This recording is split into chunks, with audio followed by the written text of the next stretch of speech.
world surrounded by franchises, reboots, and shared universes. An elite team of podcasters will risk body and soul to investigate the depths of intellectual properties, one multiverse, subgenre, and trend at a time. Who are we? We're the IP Squad.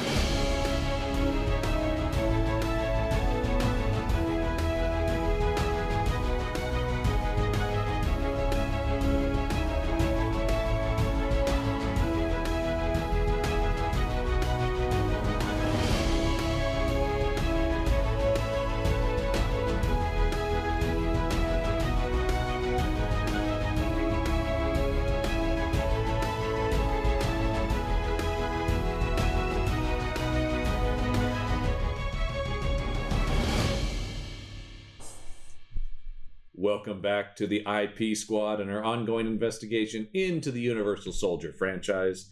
I'm John Campbell. With me, of course, my partner for this investigation, Michael Listman. That's me. Listman, we're at the end of this little duology. Oh. It's so sad to see it go. Which, of course, yes, are the made-for-TV sequels. The long-forgotten fever dream that was these two films. As we learned from this one now, we're actually together a backdoor pilot for what was supposed to be a weekly Universal Soldier series. It does seem like that, yeah. This one definitely, I definitely got that vibe from this one. Yes. And they were expecting to get Burt for the show? I think the idea would be he would maybe be on it sometimes. He'd be like their cigarette smoking They man, just keep asking and asking of him. You know what I mean? Like, he wins an Oscar and they're like, You're just going to be in one movie. Yeah. You're just going to... No. You know what? We're going to make it two movies. Yeah. No. You're just going to show up in a show. Like, Matt Battaglia, who's the lead of these. Oh, right. I always forget his name. He's the whole reason that they are getting Burt. Yes. And yeah, it is like, at what point does Burt like, hey man, I know we're friends, but like, there's a limit. Like, Matt Battaglia is that friend who's like, I just need like $50 more. Like, just like, I swear this will be the last time. Oh, you know what? Something else came up. Hey, I just need $175 more. Can you like, I swear I'll pay you back. Don't worry. Oh no, sorry. It's now $500. He's the kind of guy who's like, if I could just crash on your couch for like a week and then like 6 months later he's still there. Yeah. You have to be like, so when are you moving out? It's like, moving out? I thought I was going to be staying here forever. Yeah. So you're paying no rent? Oh yeah, no man, it's cool though. No, it's fine. Yeah, didn't I pay for that pizza last week? It's like, no, you didn't. Oh, well, I meant to. Yeah, I am still every time we talk about him, because we talked about him a little bit on our old show, The Action Shelf, and of course now we've talked about him on here. Yeah, when we realized, we've seen this man before. You make such an impression. So I guess we've seen a movie with this man before. As I talked about on the last episode, he has 102 acting credits. I mean, it's like, and he's in legitimate stuff. Crazy. He's in a Marvel movie, for God's sakes. He's in the first. What was he in? He's in the first Thor. I said I don't remember. I think he's just one of the townsfolk. Now I just need to go back and watch that. Hey, that guy's got a magic hammer. Hey, wait a minute. Maybe I should try to pick up the hammer. I think that's my guess. Is that's where he is. Yeah, because there's the whole thing in that movie where everyone's trying to pick up the hammer. So all the buff dudes in town are like, "Yeah, I'm in." Yeah, I think that, and that would make sense of where he would be. Yeah, you know, and that's fine. That's a fine use of it. That's great. You know what? Yeah. More power to you. Well, it's just crazy to think that Matt Battaglia has been directed by Kenneth Branagh. Yeah. It's true. Kenneth, I wanted to ask your take on some of this Shakespeare stuff. Yeah. And now is the winter of our discontent. Yeah, how come you didn't hire me when you were doing Henry V? I could have been in that. Old Firm Use of Fire. But what do you think of that one? It's pretty good.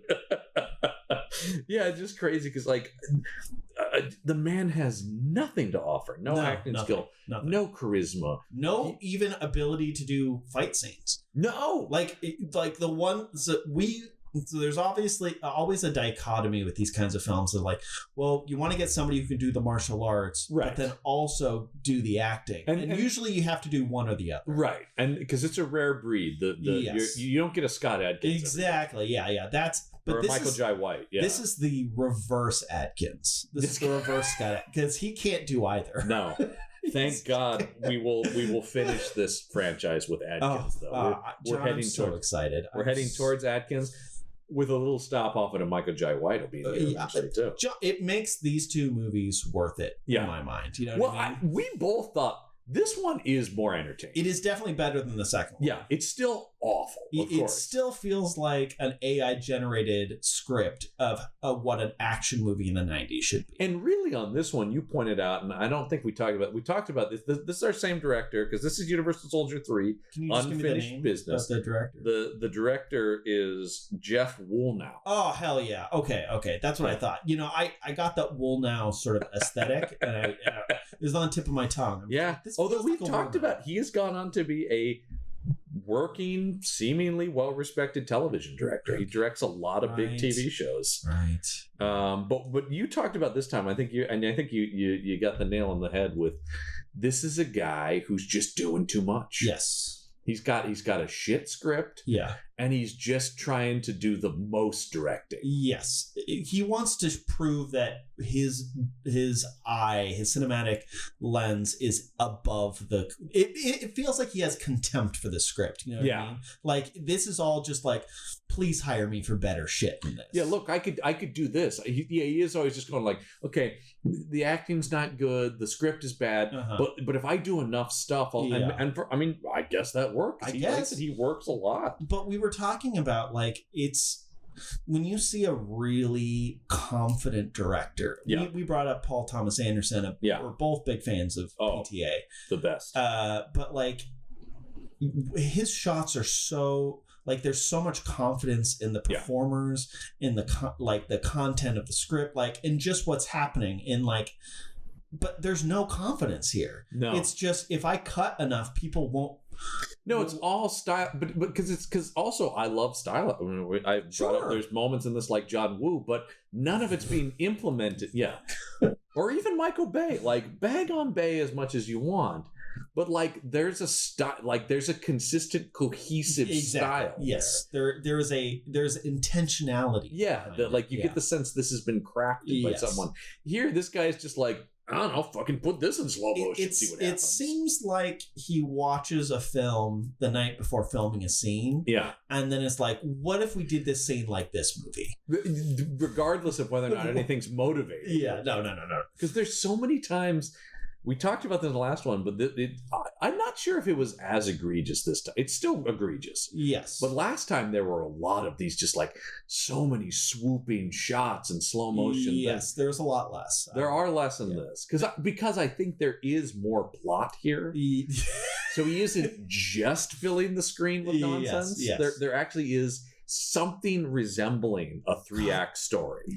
That speaks so poorly of the second film. Like, that movie is nothing. No. Like, this movie has stuff. It's terrible. Yeah. But that second movie truly was awful. If you because you were talking about, well, they could have just made this one. I think if you added 15 to 20 minutes to this one, you could have done the entire thing. Absolutely. Yeah. If you just filled in a little bit of stuff in this one, you could easily dispense with what that second movie set up. Because this movie's setting up a completely different like situation, like all these sleeper agents, all, like, it's changing, but nothing in between 2 and 3. There was no change there. No. So it's like, well, then what are you adding to the big thing 2 did was add the brother, but the brother, and then we'll get to it. The brother comes back in this one, and it doesn't matter. Yeah. And I'm not sure the brother really mattered in the first one either. I don't think so. Yeah. The crazy thing to me,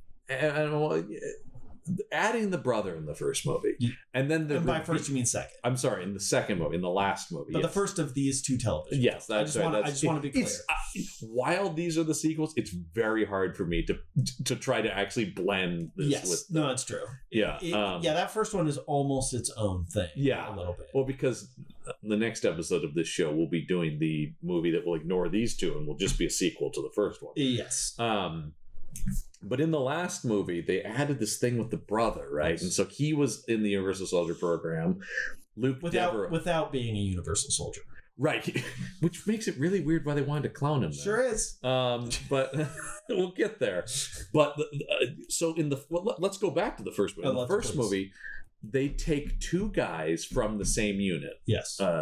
Jean-Claude Van Damme and Dolph Lundgren. Yes. Then in the second movie, we find out that also Jean-Claude Van Damme's brother is pulled into the program. Yes. Then we find out in this movie that Burt Reynolds was the commander of their unit in Vietnam. So all it's doing is just shrinking the Universal Soldier program down to about 7 guys who already knew each other. Yes. So, and it makes it hard to know how vast this conspiracy is because they're implying it's vast. But then everything else that happens makes it seem, no, this is just 4 people decided they wanted to do something weird. You know? Yeah, it's well, and it I still don't think they've answered our questions from the first movie about who's controlling this, who's bankrolling this. Well, again, I think it just comes from contempt of the idea. They're just like, this is a dumb idea. It's a dumb science fiction is dumb. Action films are dumb. Yeah. So let's just shit this thing out and move on with our lives. Because we come to find not only was Burt Reynolds their commanding officer in Vietnam, but he is currently the deputy director of the CIA. Yes. But the movie it doesn't confirm. I got no sense that this is a CIA program. No. That seemed like this is just like a side gig for Burt Reynolds. Yeah, like Burt Reynolds is the deputy director of the CIA, but he's really working on the Universal Soldier program. So then why have him be in the CIA at all? Yeah, they just wanted to make him a muckety-muck, right? Somebody with political power. I also thought it was interesting they chose deputy director. Why not just make him the fucking director of the CIA? I have no idea. That would give him even more power.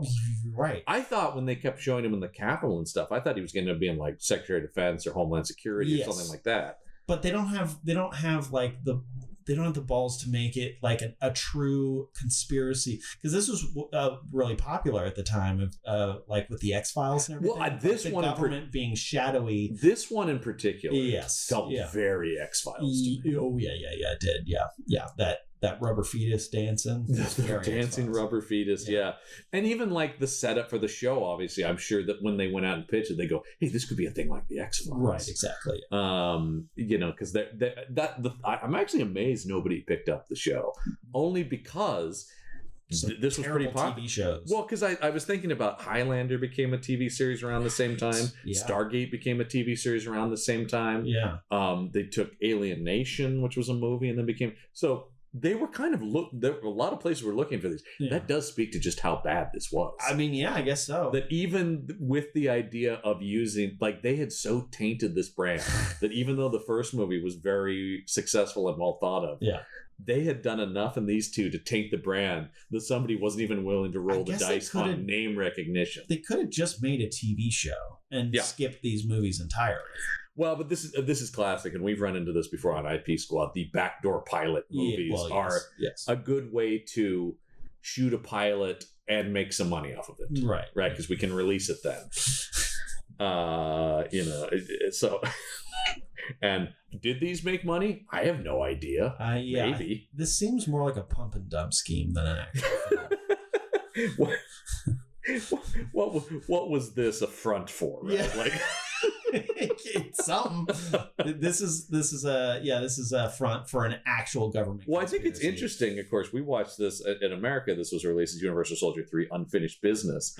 But in other markets, it was Universal Soldier 3: Final Mission. Oh yeah, well, of course, because they didn't want to actually have it be the last one. Yeah, right. Yeah, so it's like by the time I think this was this, and I think this might have seen some theatrical play in foreign markets. Wow. Okay. Yeah. All right. Yeah. Well, it's a foreign produced film because this thing was shot almost entirely in Uxbridge, Ontario. No, I'm pretty sure it was in Pennsylvania, John. Which is also the deep south, of course. Too.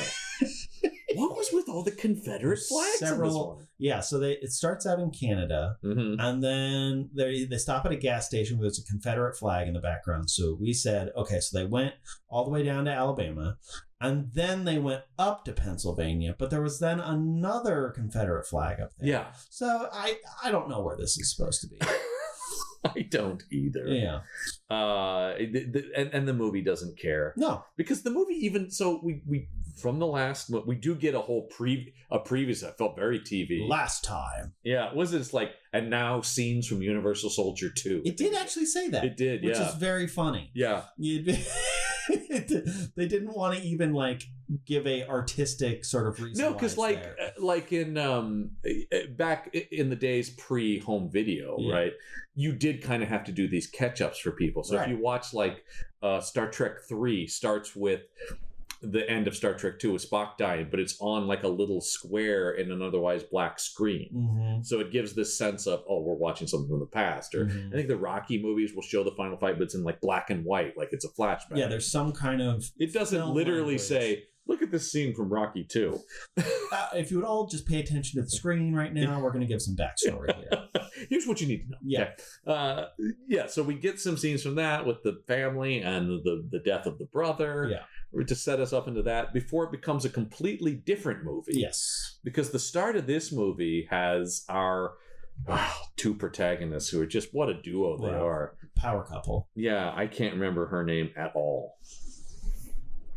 Journalist lady? Journalist. Oh, the character's name or the actor's The name? character's name. Okay. Yeah, no, I can't. Could you remember the actor's name? No. Yeah, so it doesn't matter. I can't remember either one. Yeah. It's Veronica, played by Chandra West. Okay. Who...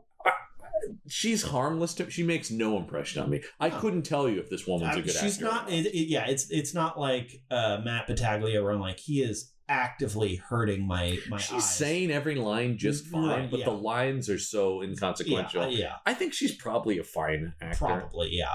And she too, she has a career similar to Battaglia. A lot of stuff, a lot of TV guest shots. But her choices are not like baffling. Yeah, or just non-existent. Right. I don't think I've ever seen an actor just not make choices, period. I'm trying to think if we've ever, because we've seen a lot of bad films. We've seen, and he's definitely in the mold of a lot of wooden action guys. Yes. Yeah. But just, but it's, this is on a next level. No, because he's devoid of anything. We've seen guys where it's like, but he's kind of interesting looking, or he has an interesting voice or something. Or they're at least trying to do something. Or there's a physicality, like fighters, where it's like, oh, well, when he started fighting, then you could really see what he brought to the screen. Or like Stone Cold Steve Austin. Stone Cold Steve Austin is weirdly charming in how bad he is, I find. Yes. You kind of feel bad for Stone Cold, because he really shouldn't be out there. Yeah, not the character, the actor. Yeah, what am I doing? So what do I do? Do I just say my line here? Where I stand? We might be getting some wrestlers in this franchise. Does not make not Stone Cold. But that makes sense. Yeah. I actually feel like that would be better than in this one. They're clearly grabbing football players. Yes. At least at some point there was that transition, right? Yeah. Because at least. There's some performative wrestling. There's an acting quality to wrestling. Exactly. I understand. It doesn't always work. There are actually probably only a handful of examples where it really has. Sure. But in general, that is a performance medium. Yeah.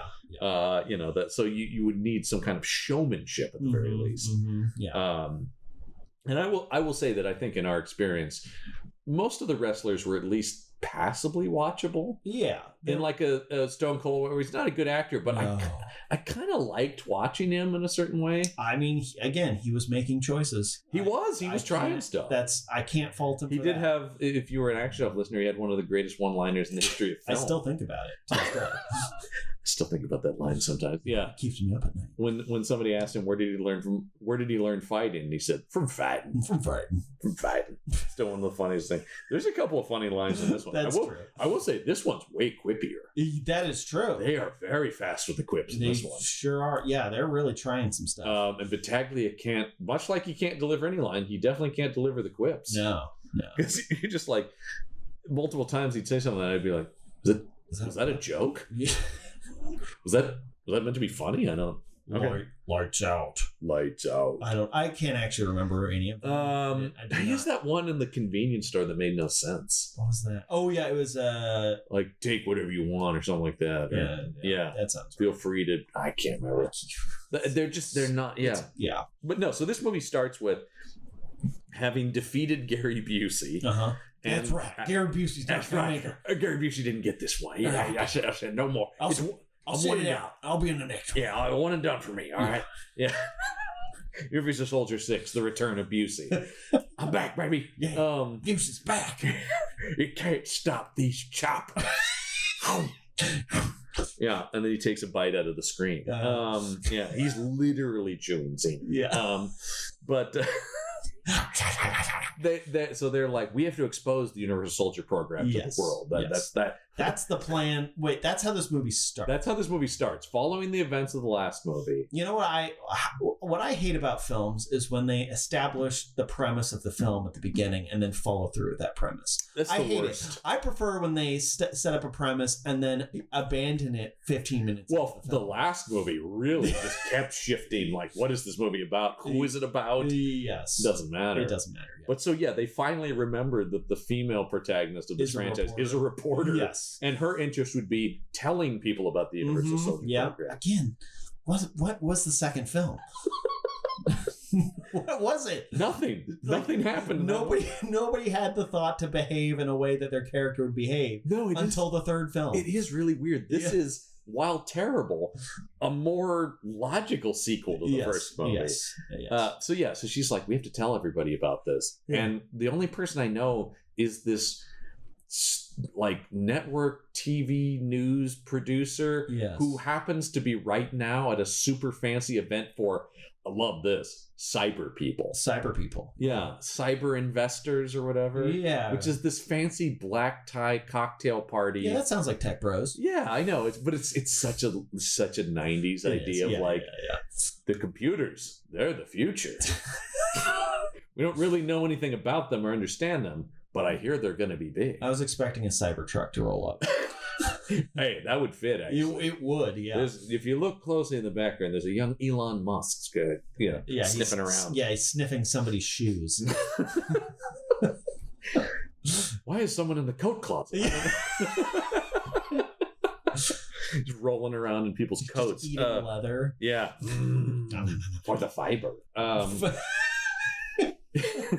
Elon, is that you? Yeah. So because she's not invited, she has to sneak into the party. How does she know he's there? That's unclear. Okay. Yeah, I know. John, I'm just going to ask you questions that. I'll have no answers to them. I guarantee it. Answers this movie does not bother to. No, this movie has no answers. Yeah. They don't care.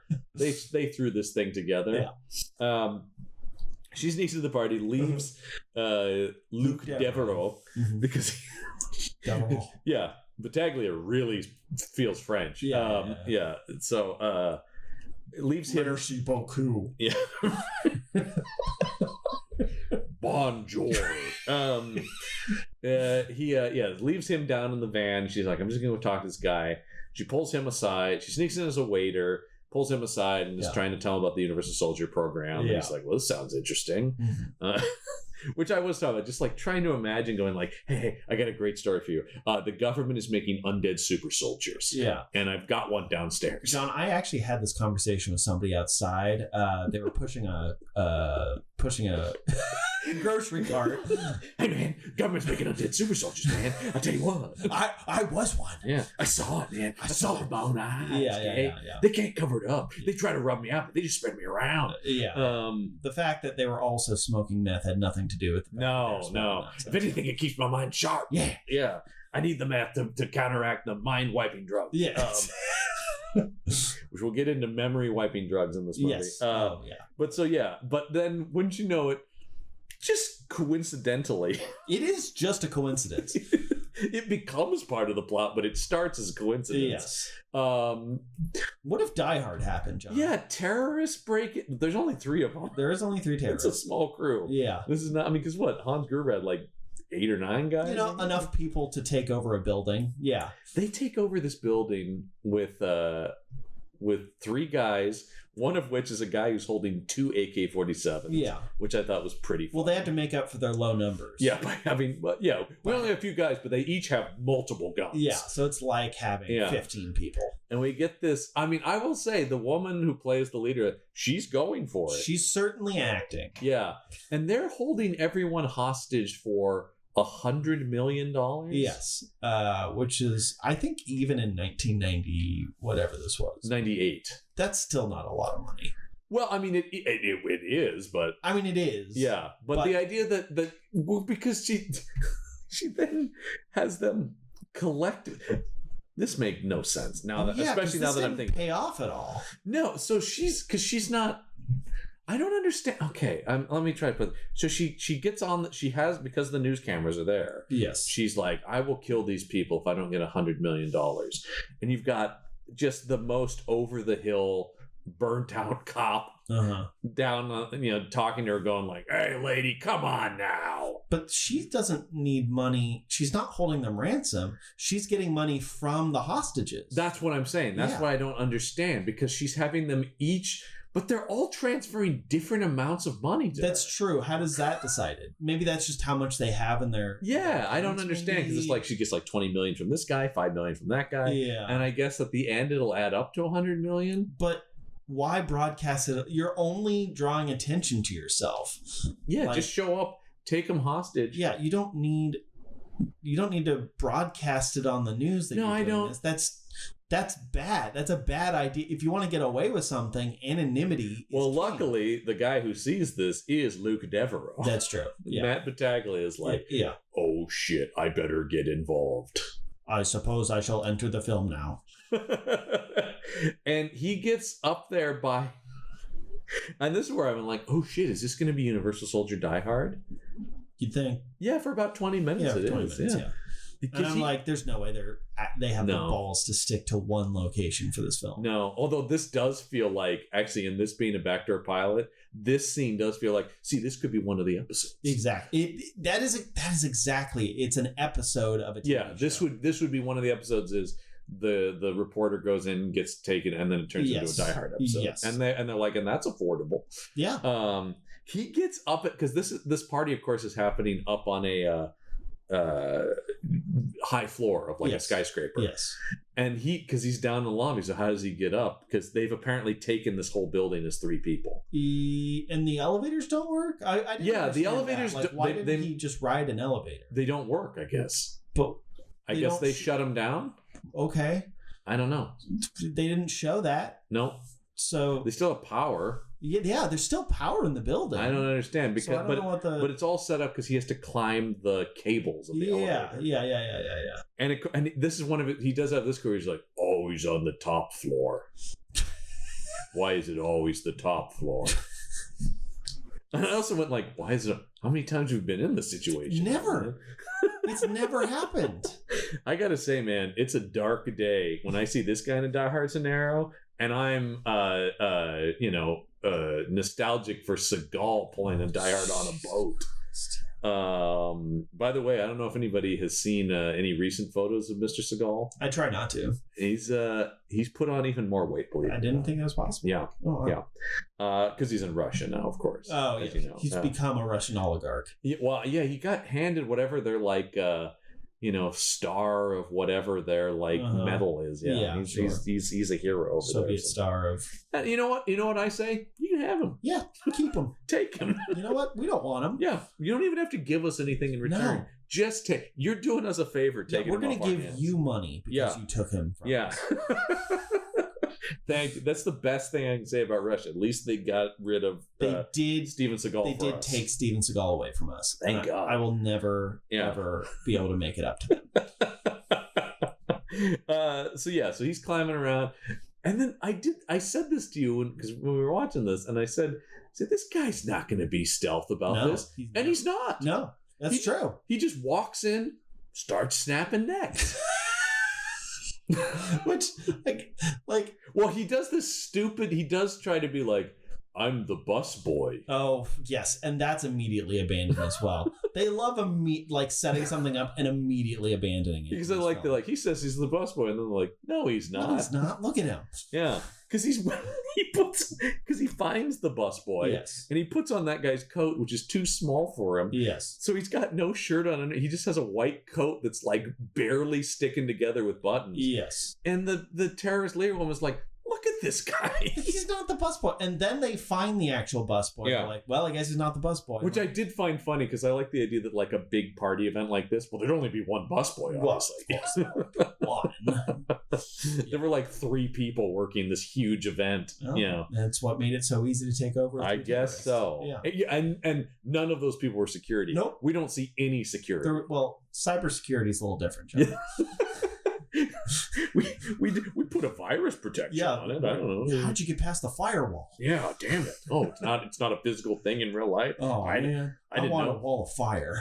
It's the 90s. That's probably what they we thought. probably imagined. Yeah. That. I mean, this is the same era that gave us Willem Dafoe dying of copper poisoning from spending too much time working on computers in Speed 2. Yeah. God. One of my favorite things in It that sucks movie. that it happened to all of us, It sucks that we all died of copper poisoning. It's just the worst. Yeah. I shouldn't have spent all that time around computers. I will say, of course, no surprise. Defoe, best thing in Speed 2. Oh, yeah, that's true. Yeah, he's playing to the back of the house, man. I mean, Yeah. Avenge me. Yeah, so he just rolls in. He's like, oh, I've been discovered. Next snap. Shoot this guy. Shoot that. Yep. And then it's done. Yeah. Then that subplot is done. Yeah. Oh, her friend got executed. That also matters, I guess. No, it doesn't. They No. refer to it later, but it doesn't matter. No, it doesn't. Because when it happened, we're like, wait, I'm sorry, who was that? I thought it was a different guy. Then I'm like, oh, no, wait. Oh, wait, yeah, no, the no. beginning of the movie that didn't matter at all. Right. But the thing that's crazy is these 3 terrorists who get killed will all get turned into Universal Soldiers. There seems to be, this movie in particular, really seems to indicate there is no criteria to be a Universal Soldier. And they've run out of their stockpile, I guess, of Universal Soldiers. Well, because Busey was building that up in the last movie. Right, exactly. But he also was just kind of shooting random people and then going, yeah, Universal Soldier. So, yeah, I guess he was building up stock. Yeah. Yeah. But you're right. Yeah, there's in the first movie, they make it clear they were taking specifically special forces, guys from all over the world. Whereas here, it just seems to be anybody. Anybody can be a Universal Soldier. Yeah. Who they were before they died does not matter. Which really kind of ruins the premise of this a little bit, yeah. Especially when Burt has a monologue at the end of the movie where he's talking about, like, we'll get into what accent he's doing. I don't know why. Boy, yeah. He decides just that scene. But yeah, when he's trying to rationalize the Universal Soldier program at the end of the movie, yes, he's saying, I wanted to create a world where, when a soldier died, if they were killed in warfare, we didn't have to bury them. We didn't have to have their family say goodbye to them. It's like, or also if you're just a security guard at an airport, it's like, what was the reasoning here? It's sort of like he's still arguing about like America's great fighting force, but they're also just these are random fucking scumbag criminals. Yeah, I don't understand. Yeah, I don't know. And then, of course, spoiler alert, it goes poorly. Yeah. Those people are terrible Universal Soldiers. Yeah. One of them wakes up immediately, somehow gets a gun. We could not figure out where this guy got a gun from. Yeah. Oh my God, John, that sequence. So, yeah, because they bring all 3 of the terrorists from the beginning of the movie back to life as Universal Soldiers. Yes. And one of them gets a gun and he's like, hey, man, I want out of here. And they're like, yeah, fine. Go in there. Go into that room that's there. The exit. And then they lock him in there. And I think, oh, they've just trapped him. And then they hit a button and he's engulfed in flames. It was so funny. Well, to make an omelet, you gotta crack a few eggs. That is what our friend Glasses. Dr. Daddy. Dr. Daddy. What about a spin-off called Dr. Daddy? Yeah. Richard McMillan is this actor. Sure. Who I gotta say, I'll show you this one, and I'll tell the listeners to go look up this guy's IMDb, because his IMDb photo is incredible. This is the photo he uses for his profile.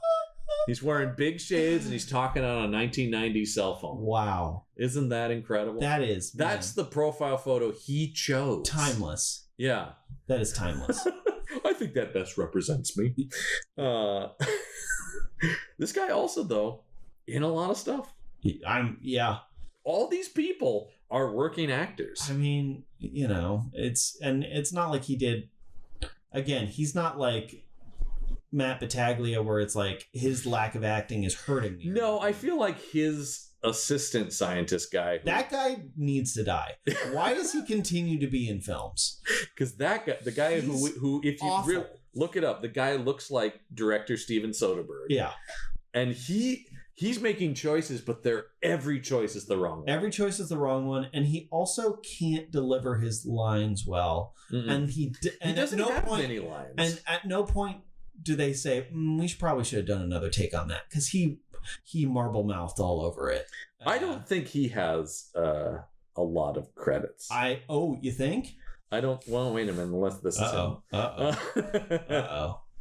I can't tell if this. The thing is, I don't know any character's name, so I'm trying. Yeah, but I don't think he's one of the guys who has like an IMDb with a photo. And Okay, stuff, great. so I think he's. I don't think we have to worry about him. Oh, thank God. Unless he comes back in the next one. The only recurring character is this guy. Is that guy? Yeah. Was that guy in the first movie? No. Okay. No. But the scientist was, right? I think the character was. I don't think it's the same actor. Okay. He was in the last movie. They yes, were both yes, but no. But in the actual, I think it was a different glasses wearing scientist in the first movie. Okay, yeah. But these guys were definitely meant to be on the show. Oh, yeah. Because they would have been the regular bad guys on the show. And then Burt would have been in like 3 a season. Premiere and finale. Well, like I said, they want Burt to be in the X-Files, but they want him to be a cigarette smoking man. Yes. But the thing about cigarette smoking man is he's not the deputy director of the CIA. You He's don't know nothing. what he is. No, he's above everything. Yes. And he still has one of the greatest villain lines in the history of anything, which is, "Don't threaten me, Mulder. I've watched presidents die." Yeah. Badass. You got to leave it a little mysterious. Yeah, that's the thing. Is actually, I was kind of disappointed that Burt was just some former army colonel. Yeah. Who's now the deputy. Like, that's super boring. Yeah. How did you feel about the smoking man potentially being Mulder's father? Just spoiler alert for a show that's like. I thought that was interesting. I mean, that's very Star Warsy. Right? It is, yeah. I like that it isn't fully resolved. Yes, yeah. I like it. So actually, I do like the idea that it was just thrown out there, but it might not be. Yeah. I guess that's true. Yeah. And also, but I mean, just William B. Davis's performance as cigarette smoker. Yeah, is great. Just so. I mean, we're both big X-Files, but like, yes. Down the stretch, it gets a little loopy. It does. It gets a little loopy. It does. I do agree with people. Yeah. On that. Although I did like the revival seasons. I haven't seen them. They're pretty good. Yeah. Especially, no surprise, some of the standalones are really solid. Yeah. Well, that's usually how the X-Files was. Yeah. Yeah. There's a couple. Like those later seasons in like the original show, there would always be some pretty standout episodes. Yeah, I don't think there's ever there's actually in the last season of the X-Files, there's a Burt Reynolds episode. Oh yeah. Yeah, Burt Reynolds. Yeah. The X-Files here. Hey, what's going on? Yeah. He's in this movie more, and I think he's doing stuff in it, but his character's so ill-defined. Well, he's Irish, John. Yeah, for the last scene of this movie, Burt Reynolds has an Irish accent. But it's slowly growing on him. Yeah. It's getting stronger throughout the film, which I think is a very experimental choice. I really respect the out of left. But if you think about what they reveal about him being this army colonel turned deputy director of the CIA, it makes even less sense that he's Irish. Yeah. But they were, and we did discuss this, they were stealing gold at one point, I think. Because that's the thing I can't figure. Wait, no, sorry. Who was stealing gold? They were. The terrorists at the beginning? Or no, they were. Because they were taking money from the bank. That's what it was. Okay. Burt, he's using the Universal Soldiers to steal a plane full of gold at the end of the movie. But his Lucky Charms, his pot of gold. Yeah, I don't know what that has to do with anything, though. They never explained it. No, it was just like, it was that they needed the bad guys to be doing something. But they had no interest in showing what it was. The whole final action set piece is built around this cargo plane. Yeah. Which when they get on it, and it's been setting up that the whole movie, they had the pilot who was their inside man. Yes. Because Burt, there's a whole scene where Burt has to do like his Bond villain, like, okay, boys, here's what you're doing. Yeah. This guy's your inside man. But you're just like, and then very Goldfinger, yeah. Yeah, but then when they opened it up and it's gold, you're like, oh, I guess that's what this is about? Yeah. It's just stealing gold. Yeah. Because you remember in Goldfinger, one of the best things about that movie is they're not stealing the gold. Yeah. They're irradiating it, so only his gold is valuable. Yes. It's a great fucking interesting movie. twist. Yeah. It's a near perfect movie. It's one of my absolute favorite movies, Goldfinger. But yeah. I expect you to die. Yeah. I will say, I kind of would have loved to have seen Burt play a Bond villain. Absolutely. Yeah. Hey, Mr. Bond, is it? Yeah. How you doing? Actually, I believe at one point Burt did audition to play James Bond in the 60s. That makes sense. Yeah, when he was young, handsome, leading man. Yeah. I think he was in the list of 20 guys. Yeah. It was like Adam West was also up for it. Like, yeah, I know, right? You kind of... The name's Bond. James Bond? Yeah. That's what it was, yeah. Yeah, he apparently, Adam West got into like the final list of... Yeah. He did come close. I'm against the idea of any American ever playing Bond. Agreed. Yeah. That's sort of that's a hard line for me. Yeah. There have been guys who've gotten close. James Brolin was almost Bond at one point. Interesting. Yeah. But here we go. Everyone listening is like, oh fuck, he's talking about Bond again. Does that happen a lot, John? It happens on pretty much every podcast I do. Okay. Gergoni does enough with me that he is like, stop it. You're talking about Bond again. We're not here to talk about Bond. No, we're not here to talk about Bond, sadly. I mean, we could.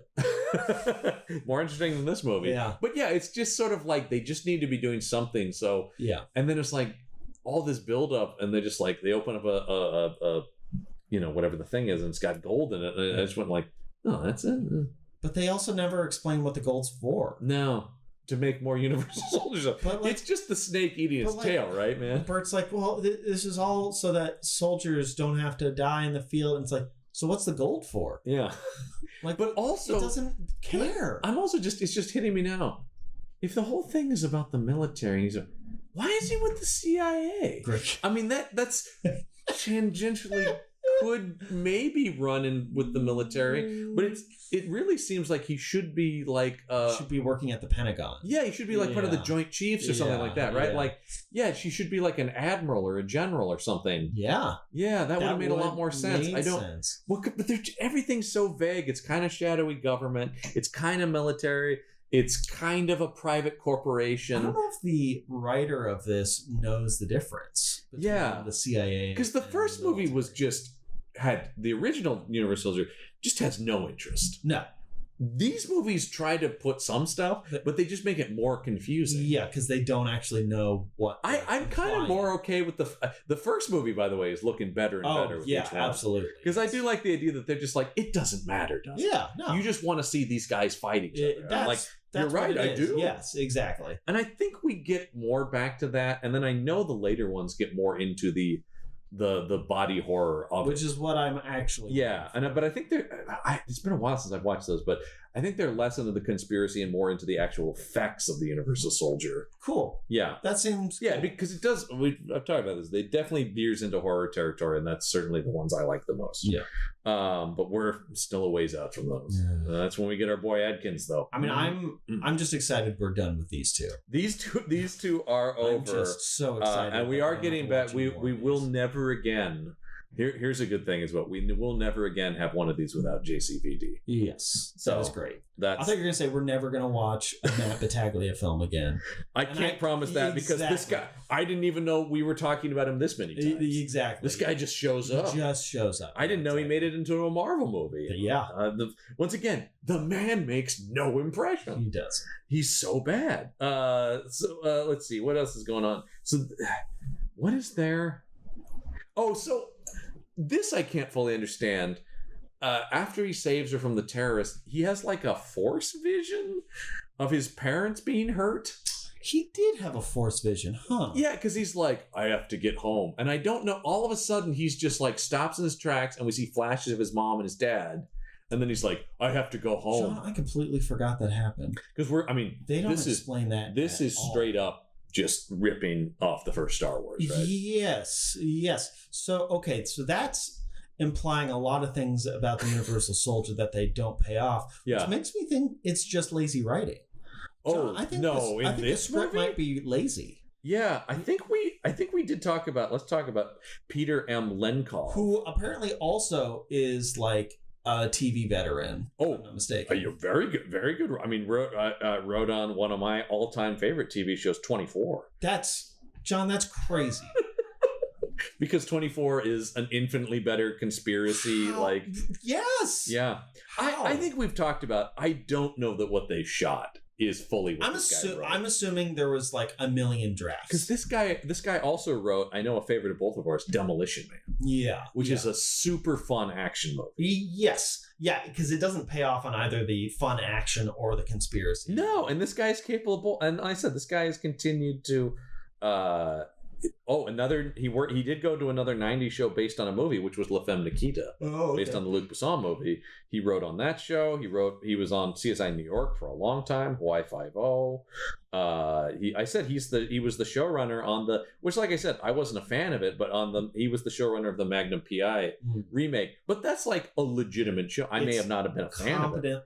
Yeah, it's a real show on a network, like not whatever the fuck this is. Yeah, I don't know. And he's got a new movie. But I think you're right. I think it's the editing. Like, why was the gold aspect? I think that was an older draft. I think we've talked about. I think we talked about this in the last one. So I'm like, people are going like, we've already talked about this. Well, but I think because he had written Demolition Man and like real movies, he probably was brought in to write it when it was considered a theatrical thing. And then I think what we're watching are pared down TV versions of this guy's script. That's the only thing that makes sense. Because I have liked most of what this guy has written. Yeah. At the very least, he is a competent screenwriter that would not be making these kind of these glaring errors. This is pretty bad for a guy who has consistently worked for decades in legitimate things. And this is the movie channel. Who produced this film other than the movie channel? I think we talked about this. I think we might have talked about the production company. But Catalyst Entertainment, whatever the fuck that is. I'm gonna. Yeah, they made a lot of stuff like this. I'm gonna blame these people. Dirt cheap. Yeah. Dirt cheap. And Unisol Productions, whose only credits are these two movies. It was clearly a company just financed to make these two movies. Yeesh. So yeah. So he's got to. But it really does feel that like, and that will lead them back home. Except for Hamill kills that line. Yes. Which will lead them back home. Like he has that realization. Yeah. This guy's just like, something's wrong at home. I have to go there now. And then they show up and the entire house is burned down. Oh, man. You hate to see it. There's like one smoke machine. It's so pitiful. It is so just like the base outline of a house that's been painted black to indicate that it's burned. Yes. And then, there is the faintest little wisps of smoke. Yeah. And it's presumed he finds the bodies. Of course, the only thing fully intact is the photo of him and his brother so that can come back in the third act. Yeah, that's 100% why that was there. Yeah, obviously. Yeah. And then it just cuts to he's buried both of his parents. He has done that. Yeah. Well, they can't show too much violence, John. It's a made-for-TV movie. This is from the movie channel. Yeah. Yeah, movie channel can't show that shit. Yeah, they can't show scarred corpse. They showed it in Star Wars. PG-rated movie, and you see the burnt skeletons of Uncle Owen and Aunt Beru. Horrifying. Really messed up. Yeah. Like I'm still kind of surprised they got away with that. Yeah. Absolutely. Well, it was the 70s, man, because you also think about when Obi-Wan lops that guy's arm off in the bar. Like, the first movie's pretty gnarly. Yeah. And it was a PG family film. Sure was. But in the 70s, we didn't have the, like, Jaws was PG, too. Yeah, Jaws was also PG, and there's a lot of chompa on that. Chompa. There was a lot less, won't somebody please think of the children back then. In the 80s as well. Yeah. Like, there's a reason so many, like, the 80s has the best kids movies because they're all kind of dark and violent. Yeah, it was the 90s, I think. It was our generation where people started to be like, oh, we can't. Well, hold on. But it's also some of the darkest content and stuff. So maybe it was a reaction to that. Like, because 90s was like, oh, it's extreme and like violent and dark. And yeah, man. Yeah. But that stuff started to spawn more in like comic books and video games. Well, that's where, because movies weren't necessarily viewed as this juvenile thing for children, and so like this starting out of like, oh well, now these comic books and video games and stuff, which are for children obviously, are dark, and so now we're like, oh, but now Mortal everything. Kombat, and like I was a massive Spawn fan as a kid. I love the Spawn comics. And it was sort of like my parents didn't even really know what those things were. No. So it wasn't like, it was just like, that's a comic book, that's a video game. Yeah. I don't know. Yeah. But they were fucked up, man. Yeah. But in very extreme ways. Neither one of those are anything resembling. You can't rip a man's spine out. No. Folks, I'm here to tell you first, you can't tear a man's spine out. I've tried so many times. I keep trying. I keep trying. And I will never stop. One rip right out of there, man. I want this on the record. I will never stop. I will never stop until I succeed. So he's like, and then why do they want to go to Philadelphia? What's Philadelphia? Born and raised. I don't know. Because I can't remember where his parents live. They're like in the Midwest somewhere. Well, yeah. Cause they're all over the place in this movie. Yeah, because his mom was like, you got to live with your aunt and uncle. You're moving to live with your auntie and uncle in Bel Air. Yeah. Yeah. I'm pretty sure that's why they went there. You're confusing it with other 90s stuff. No, I don't think so. No, that seems pretty... That was... Oh, right. He gets in one little fight and his mom got scared. Right, exactly. Oh, man. This could use... anyone, honestly. I would take anyone from the Fresh Prince cast in this movie. Yes. I was going to say Will Smith kind of jokingly, but I'm like, dude, I'll take Carlton in this movie. Anybody. He would jazz this thing up. He sure would. Man. He'd do a dance. He'd do a dance. And then he'd sue Fortnite over it. That was very funny. You can't copyright a dance, we learned. We learned, yeah. We all learned something. Yeah. And I think that's fair. Yeah. I'm good with that as law. Good. Yeah. Yeah. But... Okay, yeah. So that's true. Why did he go to Philadelphia? I don't. There's the military base there. You know what? I have this up for a reason. Yeah. I have the Wikipedia open because it has a plot summary. Oh, good. There was a plot. It just says they go into hiding. Yeah, they go into hiding. We know this. But in the meantime, we also see that the Universal Soldier Program has moved beyond just reanimating dead bodies. Yes. And is now cloning someone. They are cloning. That is now a thing. That's with happening. The very realistic fetus. Oh, I'm trying to think. I don't think there was any 90s sci-fi property that didn't at some point have either human or alien fetuses floating in a I mean, again, it's tank. that X-Files thing, right? X-Files, Independence Day has it as well. That's a very big baby. It's a very big baby. That's a very large fetus. Yeah, well, it's growing, and we'll find out it's growing at an exponential rate. Well, we know that. Yeah, because it's aging and turning into a little blonde kid with gelled up hair. That could be anyone. Yeah, it becomes pretty apparent they are cloning Luke Devereaux's brother, Eric Devereaux. But why? Because he was the one guy that they couldn't program. But why? Yeah, that's what I don't understand. Like, why send the brother of the main character after the main character if they're not going to pay it off in any You know what it should have been? It should have been Dolph's character they were cloning. Yes. That would have made a lot more sense. An infinite amount. He's his greatest enemy. Yeah. Because they have just ditched that character. Sure did. I mean, yeah, he got mulched, but whatever. This guy got... This movie proves that dying doesn't mean anything in this world. Well, spoiler alert, Dolph does eventually come back to this franchise, of course. Right, yeah. But also, this will be wiped from canon. Once again, this is... Yeah, enjoy these movies while you can, folks, because this canon's a changing. And it will change again. Yeah, put that mind eraser drug straight in the butt. Right in the booty. Yeah, there's so much cutting into people's asses in these movies. I love it. Yeah, I know. John, it's awakened something in me. I must try this. Because we laughed so hard in the last movie when we weren't expecting that. All of a sudden, the guy's like takes a scalpel to a guy's ass, or like, I'm what now? Excuse me? Yeah, because apparently all their like hard drives and stuff are why the butt stored in the why in the butt? I guess because there's nothing vital there. I mean, I understand. Like it's just flesh and fat, right? Like, do you think it's just a vestigial element of it being a Jean-Claude Van Damme film? Well, I will say they have had to keep a lot of although this guy isn't showing his ass off nearly as much as show us the butt. Well, I have a feeling when we get back to Van Damme, we're going to see some more because I think that's in his contract, right? Yeah, it is. I'm trying to think if I would be hard pressed to point to any movie of his that doesn't have a shot of his booty. Yeah. Yeah. I mean, to this day, he's still doing it. The man looks amazing. Yeah, you work hard on your butt, show it off. Yeah. Be proud of yourself. Oh, he does not skip butt day. I'll tell you that right now. No, he does not.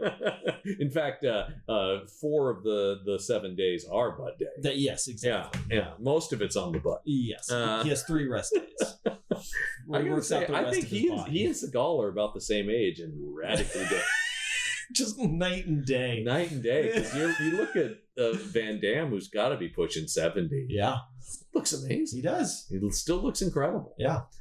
It's almost like not being a huge piece of shit all the time is good for you. You know, being evil has negative effects on your body. You sure do. Yeah. But always just Seagal still jet black on the hair. Yeah. I believe that's natural. Ah, yeah. It's crazy. It just never turned gray. I don't know. It's genetic. I tell you. Yeah. I'm actually surprised he never found his way into That's one of these. It is shocking. It does feel I'm glad. No, yeah, for our enjoyment. Yeah. No, that's right. I'm a universal soldier. Yeah, man. Best of the best. Yeah. Hang on, I gotta sit down. You got any hot dogs? Yeah. We can fight, but I gotta do it while sitting. Can I have a corn dog in each hand? So I'm gonna fight with these corn dogs. Yeah, so they're for some reason they've decided to clone. Yes, they've cloned the brother for Van Damme's brother, and what I love is when it gets to the end of that story, it just immediately backfires on. Yep. Yes. Because Jeff Wincott worked a day on this movie, right? Yes. Absolutely. When they sick him on, and is he somehow, because he's cloned, is he somehow a better Universal Soldier? Yeah, because he actually has the Universal Soldier stuff now. Yeah. But he couldn't accept it before, so something about this new clone version makes it so it does work. Well, we never understood why it didn't work. Right. Or why you would then recruit that guy's brother. I don't know. Did they explain why? Was Jeff Wincott in the Korean War? Or the Vietnam just based on War? timeline, he would have to be in the Korean War. Yeah, because we did look it up, and technically the Vietnam War started a lot sooner. But whenever we see the flashbacks, he is 30 years older than he's just Jeff Wincott. Yes, and Luke Devereaux is now played by a little kid. Yes, so he's got at least 20 years on him. Yeah, and I don't understand, but I think the idea is they were both supposed to have been in Vietnam at different times, but I don't think that works with the ages they're presented as. No, it would have to be Korea, but I'm pretty sure the last movie said it was Vietnam. They did. Yeah, and you would have to be he would have had to have gotten into the Vietnam War right when it started. Yes. And our main character, Luke, would have had to get in right at the very, very end. The tail end, yeah. Exactly. And I think the first movie states what year it is. Oh, when it starts. Right. Let me I know we've had this conversation before, but the movie, it's there. It's the same problem. This episode, this season of the IP Squad might have the most. Now I know we've already said this. Yeah, because it's the same shit. New movie, but I don't think we looked up because they did say what year it was at the beginning. True. 1969. I mean, that's always because that's the Simpsons. Yeah. Universal Soldier starts in what year? I love recording the show. Okay, I think it says it's 1969. Okay. Yeah, in 1969. So that's summer of '69. That's middle of Vietnam? Yeah, it's certainly not that's the end. Peak Vietnam. Yeah. But yet he must have aged up at least 10 years to be serving. I guess. And Van Damme's 30 in Universal Soldier. Well, so I mean, but I'm saying I don't get the sense he's supposed to be fresh out of basic in 1969. No, he's very clearly already decorated, like a Green Beret, Delta Force, super, yeah. So that it doesn't make any sense. No, it makes no sense at all. But yeah, so Jeff Wincott comes back for some reason. So this franchise has already proven that making Universal Soldier does not wipe the inherent memory of the individual. They keep running into this problem. Despite the fact do that not learn anything from any because of the before we get to Jeff Wincott, we should say at a certain point when another Universal Soldier goes to kill them and they hit him with an ambulance and he ends up stuck underneath the ambulance. Yeah, great bit. Great. They end up removing the memory erasure drug, which of course is from his ass. Yes. that's also the hard drive of his memories. Yes. So it's not actually erasing memories, it's storing them. It's siphoning and storing It's them. the weirdest decision. Makes He's no got sense. He's got this hard drive in his ass. Well, especially because that doesn't. Well, no, actually, no, that doesn't pay off in this film. But I think in the last film they look at. It's the this memories. film because that's where he sees Burt Reynolds' ring and remembers. Oh, okay. Which is one of the funniest lines in this movie. So they capture this Universal Soldier. Yeah. They pull out the hard drive, which once again is contained in his butt cheek. Yeah. And then they plug it into something. Yeah. There's a cord connected to a screen, a butt thumb and drive. they plug it in. Yeah, and it's so weird. USB actually. Yeah. This is USB. It's a 98, so I have no idea what. Under some booty. Yeah. Yeah, I didn't know it stood for that. USB is actually Universal Soldier Booty. Universal Soldier Booty. Yeah, but they plug it in, and I guess the idea is because it's from this guy's perspective, and he's sitting, he's not looking at Bert's face, which is so weird. That is weird. Yeah, but he sees intentionally just he's wearing a ring, and this is we backed it up because we had to hear that because Matt Battaglia goes, "I know that ring. It's the symbol of our unit from Vietnam, but only one man ever wore it." So I want everyone to just soak that in for a moment. Yeah. It is not only the symbol of their... Yeah. But also only... So technically, if they could have just said, I know that ring, only one person Yeah. Like that... That's all. They didn't need to say it's the symbol of our... Is the idea that, that was the symbol like on the patches, but only one dummy got a ring of it. That's true. So maybe they had patches or... It's very unclear as to why only one guy was wearing the ring. So why is it the symbol if only one person wears it? Yeah. Bert, did you get a ring of our symbol? Man, it's pretty cool, right? It's like me getting a tattoo and being like, this is the symbol of our friend group. Yeah. But I'm the only one who gets the symbol. Yeah. That's what it means to me. Yeah. This is what I think our symbol should be. Yeah. Whether you guys get it or not doesn't bother me. Yeah.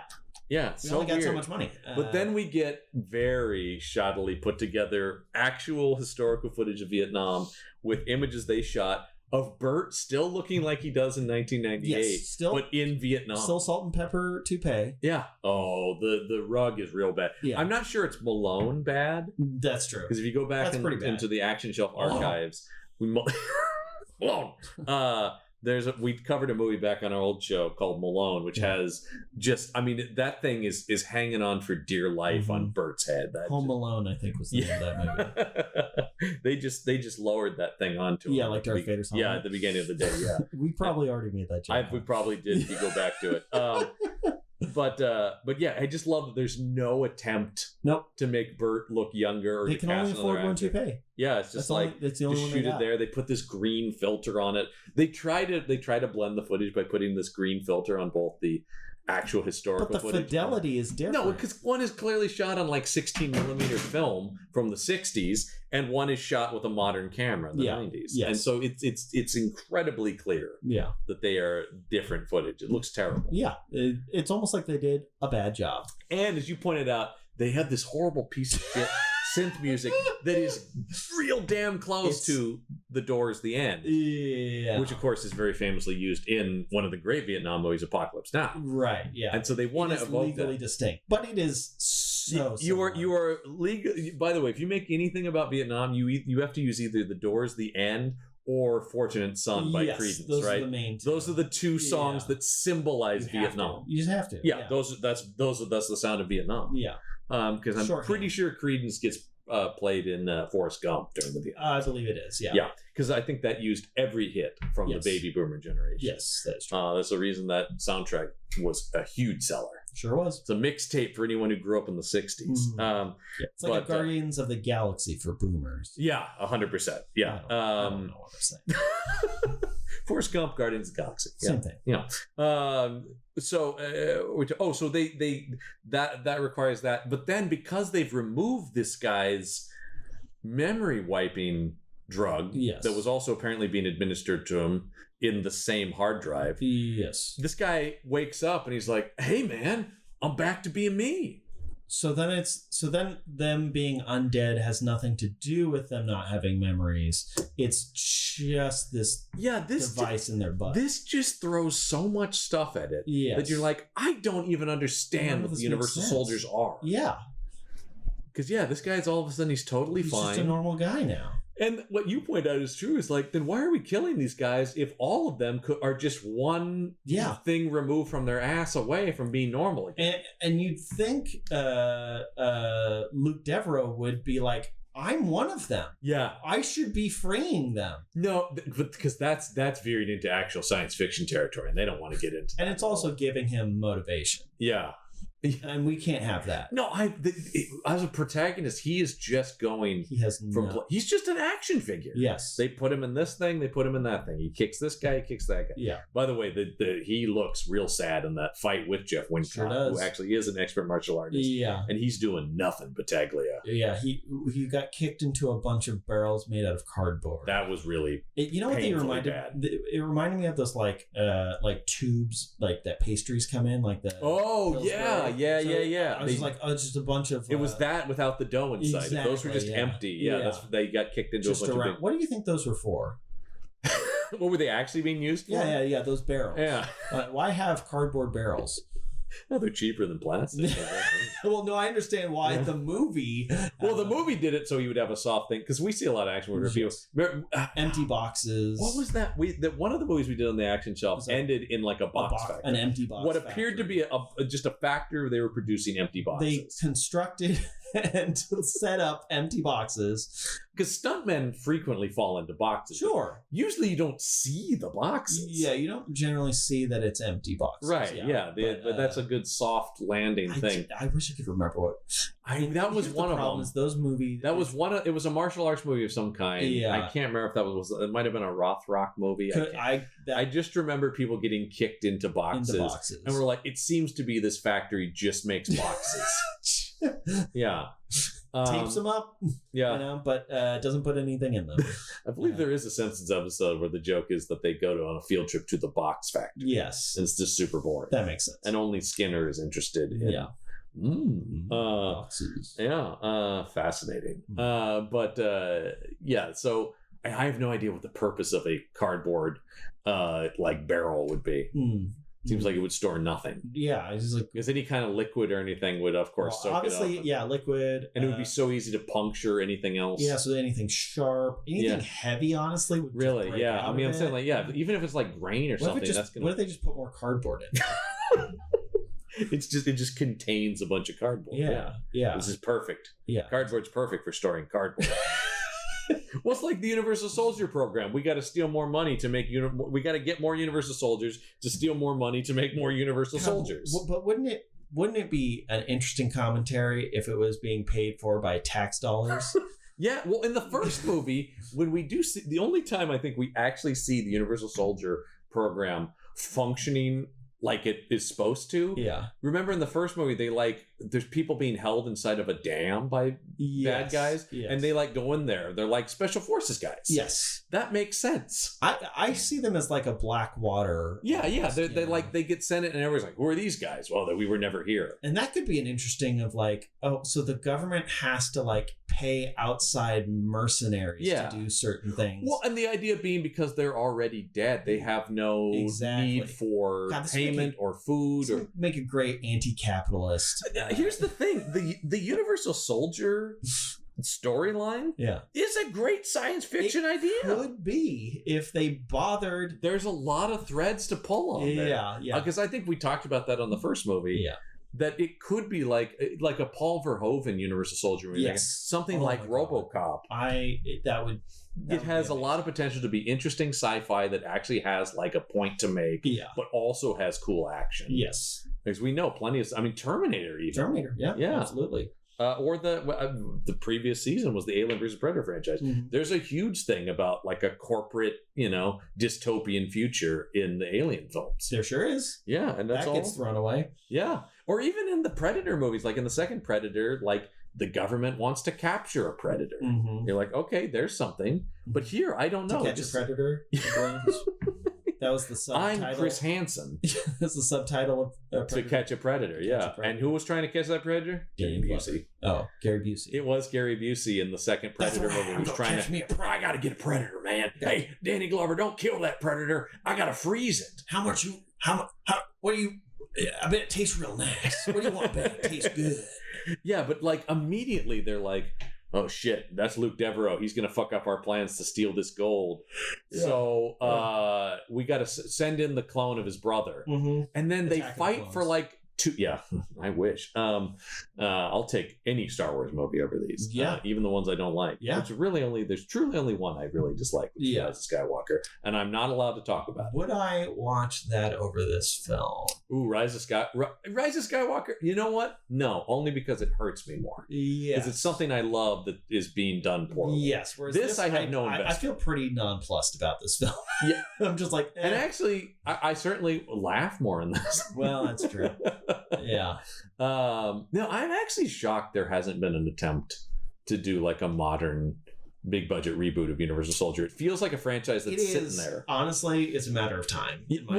Or like even as this movie was starting to do, like a Netflix limited series. Oh yeah, I think that could really work and really lean more into the sci-fi aspects of it. Yeah. Let's start writing right now. If you're listening, we're available. We've pitched so many good ideas already. I think we could write that pretty fast. Probably, because it's there. Like I said, it's all there. The building blocks of this thing are there. These movies refuse. Could be interesting. They're just refusing to make it interesting. I think some of the later ones get more into it, but still they never go the route we're talking about, which is really getting into the like satirical kind of stuff. Once again, that Verhoeven, both RoboCop and Starship Troopers, and actually Total Recall as well. Yeah. Go watch any Verhoeven movie. They're all great. Yeah. I wouldn't say that, but well, the ones we listed. Those 3 are great. Yeah. He made 3 of the best science fiction movies ever, I think.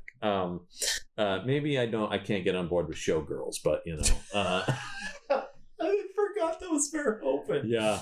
Oh my god. Yeah. That was where everybody was like, ooh. That's the biting interesting satire I was waiting for. I think he meant that to be a satire. I think that movie's just a mess. Yeah. I don't think that the tone. I know that's been like re-embraced as a camp classic, and that's great for the people who enjoy it. Sure, but I think that movie has no idea what it wants to be. No. But what I was going to say is that they send in the clone of Jeff Wincott, and they fight for like a couple minutes. Then he just shows him one photo of them together. He's like, "Oh, I know who I am." All right. And as you brought up, this brings up a lot of interesting concepts of cloning, of genetic memory existing, and obviously there's quote unquote like genetic memory sort of theories, but it's not like this generational trauma and stuff like that. Exactly. That's different than what this is. So this child grew up in a lab over the last because we should talk time in this movie, and place in this movie. If we had to guess how much time passed, a week feels about right. 1 to 2 weeks, no more than 2 weeks. Well, because if you think about how long it takes to drive from Canada to Alabama, then back up to Pennsylvania. Well, here's an even crazier thing. Yeah. How long has passed since the first original movie? 24 hours. Not much time. Because the second movie began at the exact moment the first movie ended. Yes. And that was no more than a week. So I would say across 3 movies, maybe a month. At most, a month has passed. That's insane. That's crazy. That is so crazy. much has happened. Yeah. So this child, all their memories are just being in this lab. Yeah, we didn't talk about, like, there are all these scenes. They create this clone. It starts as a fetus, and then it's rapidly aging over a set of days before it becomes full-grown Jeff Wincott. Yeah. But yes, it's being raised with, like, military text and U.S. history. Yes, being brainwashed. They're being brainwashed into being this perfect soldier. Yeah. And recognizing the scientist with glasses, who I'm going to show you a picture of this guy, and I want everyone to look this up because I know this is not somebody that would be on the anyone's mind, but which is Chicago film critic Michael Phillips. And I know this guy looks exactly like I think is he the Chicago Tribune film reviewer? Yeah, Chicago Tribune film critic, which once again I know people aren't clocking what film critics look like. Michael Phillips, but this guy, the whole time, I couldn't believe how much this guy looks like Chicago film critic Michael Phillips. Yeah. Right? Yeah. Yeah, the glasses, the beard. I mean, oh yeah, there's a closer picture. Oh yeah. Google Michael Phillips film critic, who's a film critic I have a lot of respect for. So Michael Phillips and Steven Soderbergh are teaming up, are raising a clone child. Yeah, okay. One of the creepiest scenes being in there is when he's a little kid and he's like, "Call me Dad," and that didn't pay off. There was no because the doctor dad wasn't even in the scene where he's. This is something you actually could do in like a longer thing, or this movie even could have done if it really cared about. Yeah. Where if he had both sets of memories, yes, and it was like he didn't know what to like make. Severance, yeah. Right, yeah, where it's sort of a thing where it's like I have these generational memories, but I also have these implanted memories. Right. It's something the previous season, the last season of the show, where we did Alien versus Predator. In Alien Resurrection, the main character is a clone of Ripley. Mm-hmm. And it's something, that movie, I don't think they did it enough. Gergani and I are frustrated that they didn't do enough with it, but it plays with it more than this of, I'm a clone with new memories, but I also have pieces of Ripley's memories. Yes. But it's not a full-on, this is the thing where once he sees that photograph, he is just back. He's back to, he's not only remembering all those things, he's just that version of him. He picks me, he's like, brother! This movie I'm is back! positing that it's not nature versus nurture. It's just nature. Yeah. Like in the battle of nature versus nurture, this is pure nature's the everything answer. About our personalities and who we are comes from our genes. Yeah, is what this movie right is. Away, including all of our memories are encoded into which those. Again could be interesting. If this movie was just about that. Well, because like the first movie, like these movies want to do, and something RoboCop does successfully, is this idea of you can't erase a person. Yes. Severance, you mentioned, which I think does this too. It's something it's one of my favorite themes in science fiction, is this idea that no matter what technology you throw at a human being, the humanity of someone will break through. Yeah. Yes. These movies tiptoe right up to the edge of being about that. But then tiptoe up to the edge and spit right off. Because we talked about this even in the original movie. It was unclear why Van Damme was rejecting the conditioning. They did not explain it at all. No, he just does. He just does because he's the main character. Yeah. Right, but it's sort of this thing of like, that the real science fiction conceit here is like, man, you can put as much brainwashing as you want, you can create all this technology, but the spark of who that person is inside will always break through. And again, that could be very interesting. I said it's a thing I've liked. There are countless things like that I love. I think the Halo franchise does a better job of that too. Yeah. There's a lot. It's a common thing in science fiction, especially in things that are critical of corporate or government. And it is definitely a very positive, optimistic sort of perspective. Yeah, because it's about the nature versus nurture thing is out of it. It's just about humanity as a thing that can't be suppressed. Yeah, individualism will always, Equilibrium is also another. Equilibrium, a much, much, much better sci-fi. Yeah. We're big Equilibrium. Go watch Equilibrium. That movie rules. And once again, a movie like The Verhovens or Equilibrium or a lot of stuff, you can also be a sweet action movie. Yeah. On top of that, The Matrix, of course, you can be heady sci-fi and kick-ass action. You don't have to pick a side. You just have to give a fuck about the sci-fi premises that are in your film. Yeah, it's just like the accidental or just clumsy world building of these movies really gets me. And like I said, all this will be wiped out. The next movie we're doing, I really don't remember at all. I know I've seen it, but so I have no idea where they take it before that's also then undone by the next movie after it. That's one of the reasons I really wanted to do Universal Soldier on the show. Confusing. Was because the continuity just keeps resetting. I think only the first movie is adhered to by all. That's like the I was gonna say Lodestone, but I don't think that's the right. No, it's Cornerstone, Keystone. Yeah, I think Keystone is probably what it is. Probably. Yeah, I don't feel super confident. Keystone Pipeline. Yeah. It's much like the Keystone Pipeline. Yeah. No, but I think only the first movie is it's a similar thing to the Halloween franchise. Yes. Only the first movie is the thing that is consistent. Yes. Everything adheres to that movie, whether or not they adhere to each other. It's like multiple timelines span from a single event. Yeah, and they everything exactly. Yeah, this sort of does feel like pick your sequel, because the Halloween franchise, because there's obviously more movies, and we won't be doing IP Squad season because that'll be covered when we do Campbell and Jones Meet the Slashers. Has anybody done like intentionally, like there's an original movie and then every sequel past that is a separate timeline from that original? I don't think anyone's done that that could be conceptually. interesting. I did see somebody did write out the branching timelines of the Halloween franchise. They made a diagram where they were going, okay, so this is this and this was is it this. Charlie Day in that one? It's basically like that. Yeah, it's pretty much like that, where you're like, okay, because like that thing rebooted itself at least three times. Yeah, and if you have to consider it as some sort of universe, then you have to get to all these. Well, now the thing with the comic book movies, of course, is they are like, I mean, Spider-Man really kicked the door down. Well, yeah, that's true. Right, yeah. By bringing Andrew Garfield and Tobey Maguire into the MCU and acknowledging those things, and then Deadpool and Wolverine. Well, I mean, that's completely obliterated that into okay, every comic book movie that's ever been made exists in its own universe.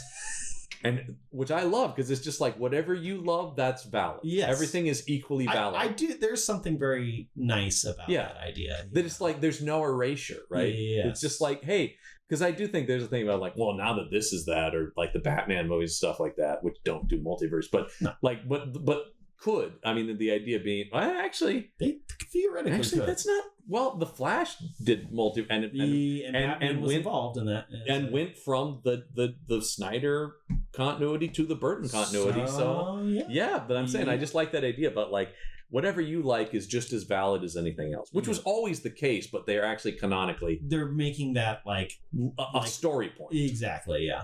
Which I kind of like that. I do too, because it's just like, hey man, whatever you like. Yeah. I love it. Shuts down a lot of because I think there's really not a lot of use to the like, who's your favorite? I mean, you can have a favorite Spider-Man, but the idea that like vehemently, I will go to bat to the death for Tobey Maguire is just like, I like a lot of things Tobey did. I like a lot of things Andrew Garfield did. I like a lot of things Tom Holland does. Yeah. And they're just actors in those movies. Like, they weren't responsible for the overarching right, because I think a lot of people will say that the particularly the second Andrew Garfield Spider-Man lets him down. Yes. Even if his performance is great. He was great Spider-Man. Never the problem with those films. No. It's I think people say things about Cavill as Superman.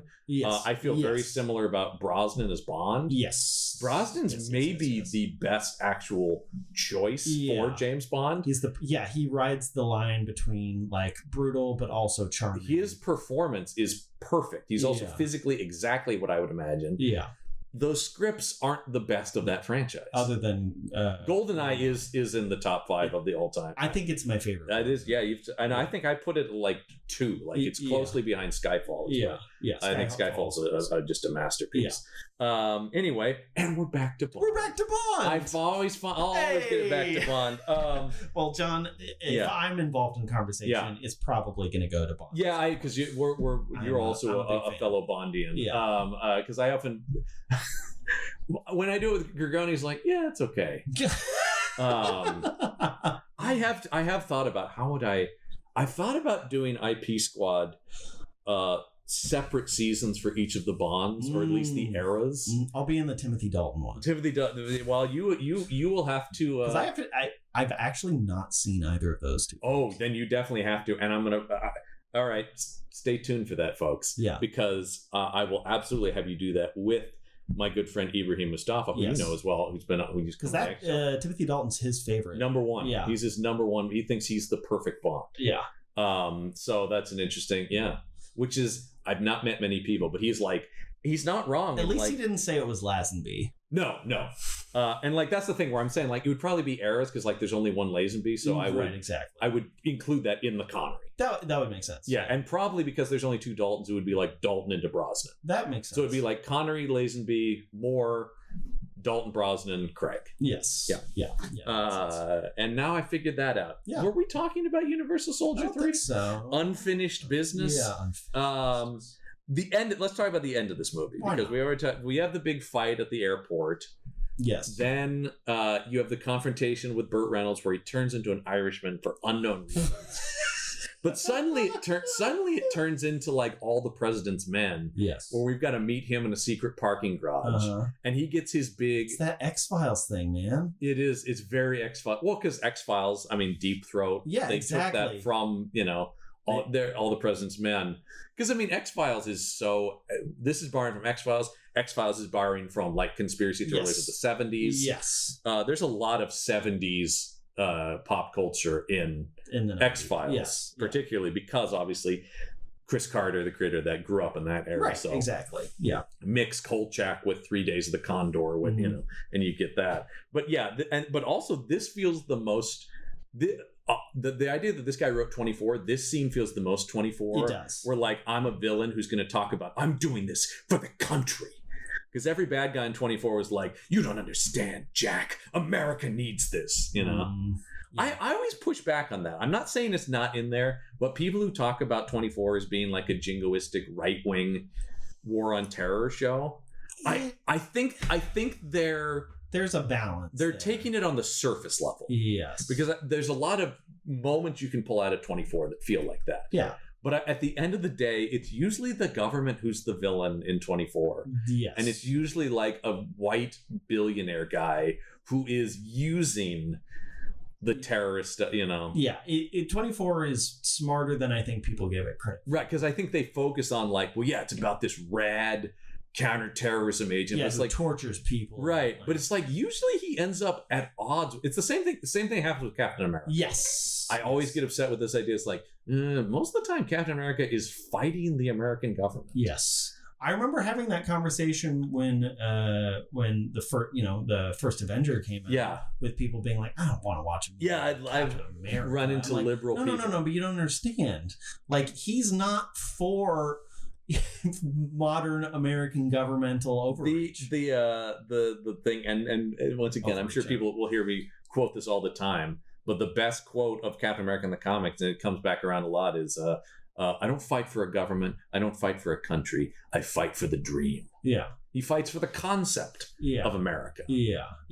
And certainly the later the Russo brothers Captain America movies nailed it. I mean, Winter Soldier is probably my favorite Marvel movie. I would have to say, push comes to shove. Like Endgame holds so much heart to me because it's the whole thing. I mean, but a great cap to that. And it's just like that's every dream I ever had of reading comics come to life. But yes, in terms of the actual best movie, I think is unquestionably Winter Soldier. Yes. That is such.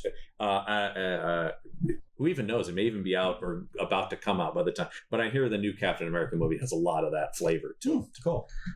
Which I can't wait for. Anyway, we're talking about anything other than so Burt does his whole like. As we talk about, did I for no reason suddenly Irish? Try to me, Burt Reynolds. It does feel like he was just because he's like smoking a cigar in every scene. It just feels like he's like, I'm gonna smoke a cigar. That's what's gonna happen. Yeah, I'm gonna be Irish. That's what's gonna happen. I'm making that choice right now. Yeah, it doesn't matter. Yeah, who cares? No, who gives a fuck? No one's gonna see. I'm not doing shit. another take. He would. Another reason he did these is not only as a favor to Battaglia, but he's like, nobody's gonna fucking see it. It's just Soldier 3. Yeah. I don't have to worry about that hurting my career. I'm fine. I mean, yeah, that's probably true. Well, at this point, especially coming off of Boogie Nights, he's really doing well. Yeah. But he is more fun than Raven. If you're gonna watch a Matt Battaglia, Burt Reynolds team up, watch that. Watch Raven's much sillier, and the action's crazier. There's like A-team shit in that movie. That's true. Yeah. That movie's much sillier. I don't remember that movie. It does start with like an A-team style raid with like a Jeep with a machine gun on it and stuff, and everything blowing up and people flying off. I remember that being the only exciting part of that film.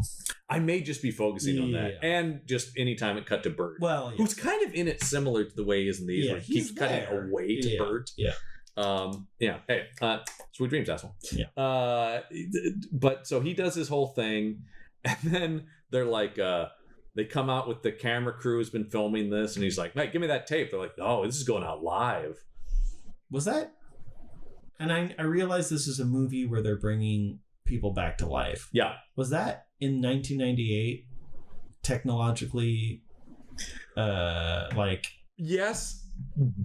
but not with the equipment we see. Like there's no wires or anything. It would have to be a camera connected to a satellite truck that's broadcasting. Exactly. Yes. And so that's what I don't understand. Yes. and again, like, because like, well, the other thing that's technology in a science fiction. They established from the last movie that they're on the run as fugitives. Yet somehow she got the backing of a network to give her this equipment and agree to go live. No, that's true. To what she's airing, and that's unclear. And the best part is they don't show her doing that. No, and we don't see it going out on. It doesn't cut to like a bigger budget movie would say, no, you're on live, and then it would cut to like a bar of people watching it, people in their homes, a child and her mother. Yeah, you would cut to all these people that are watching it, like the end of the Truman Show or something like that. Yes. But instead, no, she just says they're live, and then Burt's Truman Show is legitimately like one of my favorite movies. Yeah. I think it's. I was about to say it's my favorite Jim Carrey, but Eternal Sunshine's also those are his two best performances, without question. I also really like Man on the Moon. Yeah, he's a really fucking good actor. Yeah, I always talk about Truman Show because I think, and also a great science fiction movie that I don't think people immediately call up as a science fiction movie, but it is. So is Eternal Sunshine. Yeah. Those are both two great sci-fi movies. Yeah, but not because people. Too often people are like, no, not in space or anything, and there's no robots. They're like, well, that's that's such a surface level of what science fiction is. So and I like that. This really made us laugh. Was Burt just being like, I'm going out live. My confession went out live. Also, fuck it. I'm going to jump off this roof. He just immediately commits suicide. He does. He leaps off a building and not lands a very on tall car. building. No. He leaps off a parking garage and lands on a car. Yeah. And I guess he's dead. Yeah, I guess he's dead. Yeah. Because we go to still chewing gum though. Even though he's dead. It's the craziest thing I've ever seen. This man has no pulse, but he's still chewing gum. Yeah. Funny stuff. I don't know. I can't think if I ever remember. It's one of those things where that's in the Norm Macdonald impression. I don't think it's and it's one of those things where, but it seems like it fits. It does. He has the personality of a man who's always chewing gum. He does. That's a bigger than normal hat. Yeah, fun. It's fine. Funny. It's my favorite thing is just when he goes, it's funny. No, it's not. Yeah, it is. The idea of just definitively defining, no, it is. Yeah, it is. Yeah. Man, R.I.P. to both of them. Man, I Burt and Norm, hilarious. So Burt's, and then Luke Devereaux and Veronica or whatever her name is, Victoria. Is it Veronica? Yeah. It's Veronica. They're rebuilding his childhood home, it seems like. Oh yeah. He's pounding stakes into the ground, and I think what's supposed to be that. Yeah. And this really feels like the end of the pilot when he's like, we're free for now and we're no longer fugitives, but there are more sleepers out there, and we know we'll never be safe. Yeah. The truth is out there. The truth. I want to believe. Yeah. I gotta save my sister. God, could you imagine watching this guy every week? No. God, it would be infuriating. That would be awful. This guy can't carry a show. No. Jesus. You think you're David Duchovny? Get the fuck out of here. Oh, man. Duchovny's got it all, man. He's a great dramatic actor. He's hilarious. Yes. Still, I don't think it's appreciated how funny that guy is. Oh, yeah. And on X-Files, he's very funny. Yeah. I think X-Files is a very surprisingly hilarious show. I don't think people think of it that way. No. But it's very funny. Creepy conspiracy, scary. Yeah. And that's a lot of it. It is. But there's a lot of episodes that are laugh out loud hilarious. Very, very funny shit. Yeah, absolutely. Yeah. I highly recommend that the episode Kumail is in of the revival seasons, because that's a very funny episode. I was like, wasn't he like a... No, I don't want to ruin it. Yeah. He's a park ranger. He's a park ranger. That also has Reese Darby. Yes. Hilarious stuff. That was probably my favorite of the revival episodes. But I always like the funny ones. Sure. So then we cut to evil science room out of a chamber with, we talked about the dry ice budget of this movie must have been huge. Through the roof, yeah. So this pod opens up, and there's Burt Reynolds alive and well. And he says... Sans Irish accent. Though. Yeah, Irish accent went out when he killed himself. So, but he was like, but he's just like, because the big thing this movie we only briefly mentioned, the big thing this movie introduces into the canon is the idea that there are sleeper universal soldiers. Sleeper universal soldiers and cloning are the two things introduced in this one. But the idea that there are apparently so many universal soldiers, they're everywhere. Yes. And so Burt wakes up from being dead and goes, activate the sleepers. And then we proceed to see Sleeper Online. It's Wall Street, and a guy says, I'm a sleeper online, or it's wherever, all over the place. These sleepers are becoming aware. And what's the last one, John? The last one is the White House, and it is 1998. So somebody doing a passable but not great Bill Clinton impression goes, yeah, sleeper online. This is just audio. Yeah, it's just a shot of the outside of the White House. Go, sleeper online. That's right. I'm a universal soldier, baby. All right. Time to party. Yeah. Now get me a margarita. I would give anything for the episode of the show where Bill Clinton is the main antagonist. You're never going to get out of here alive, Mr. Devereaux. That's right. Guess what? Hillary's a sleeper, too. All the Clintons are sleepers. It's rad. I was not prepared for that. Of all the things, so many things. I will say this one is more full of surprise. Yes. But I definitely was not expecting a Bill Clinton impression. Clinton's a university. I'm a unisol, baby. That's right. All right. And of course, there's a part of political media. It's like, I knew it. Yeah, of course. What I love that it's Clinton. Yes. They could have just showed the White House and had a voice, and we would have been like, "Oh, the president and or someone high up in the White House." No, it's a throwaway gag. Yeah, but I love that we have also the decision. We have to immediately date this. Yes. Yeah.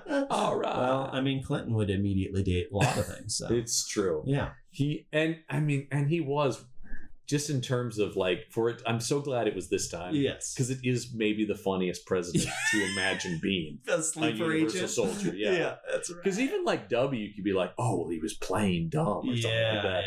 Yeah. Whereas the idea that Clinton's going to turn into a super soldier is hilarious. Yeah, I might.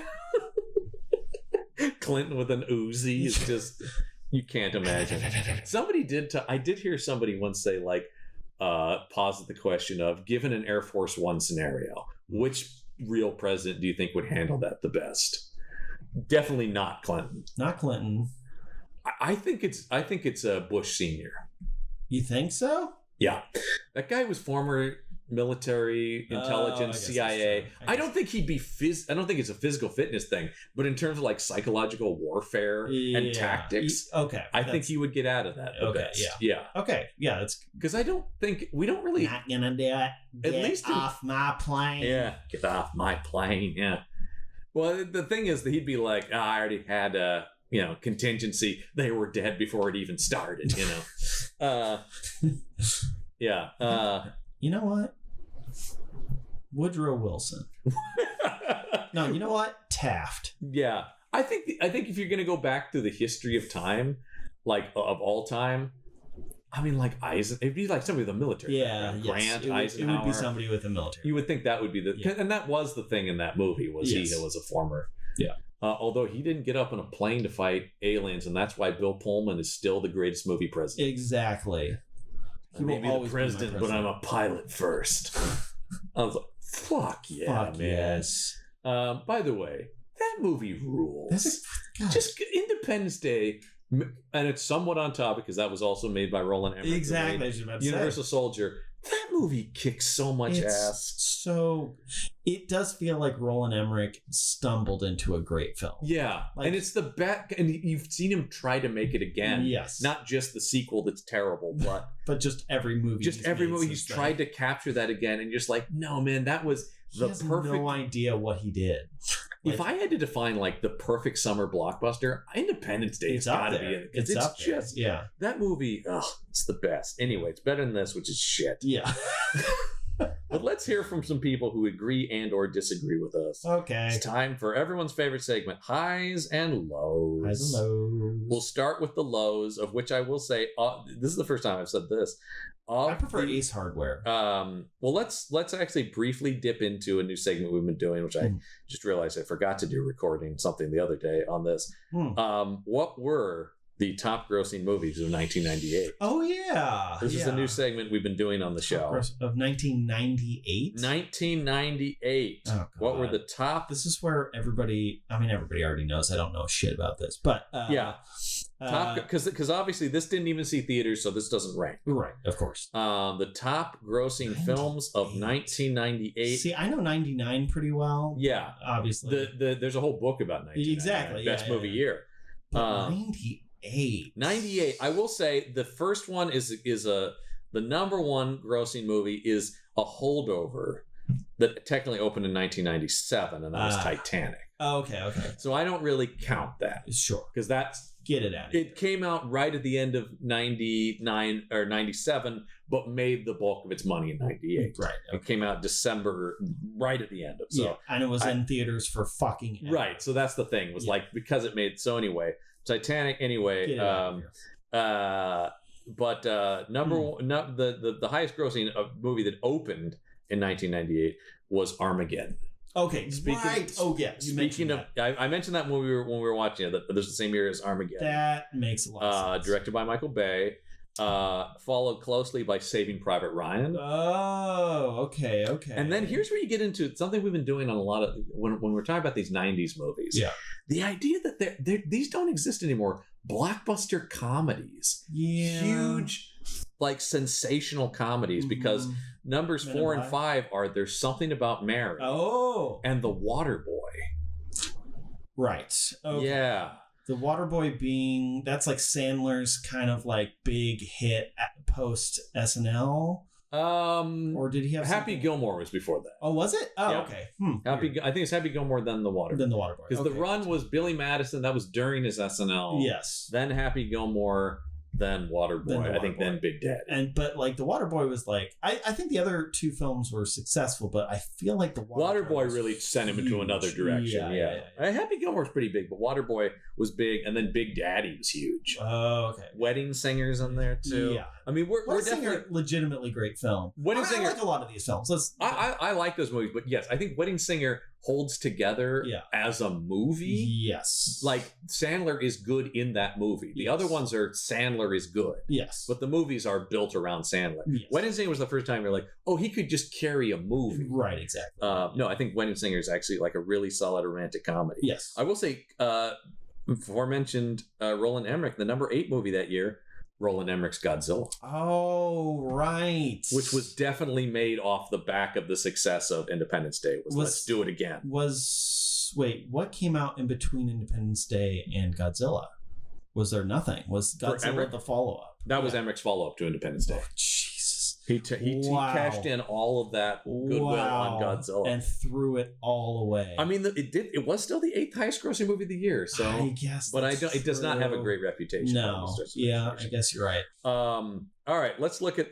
So yes, now we've done that. Let's look at some highs and lows. Obviously, there's no... normally I would do a... Roger Ebert. Well, Roger Ebert didn't review this film? No, didn't review this one. Weird. We may not hear from Roger again on this, actually. Normally I do a Roger Ebert review. I don't think he reviewed any of the sequels to Universal Soldier. Strange. So we'll start, as always, with the one closer to our position. So this is the low. Okay. Which comes to us from Smell the Cult. Oh, that's me.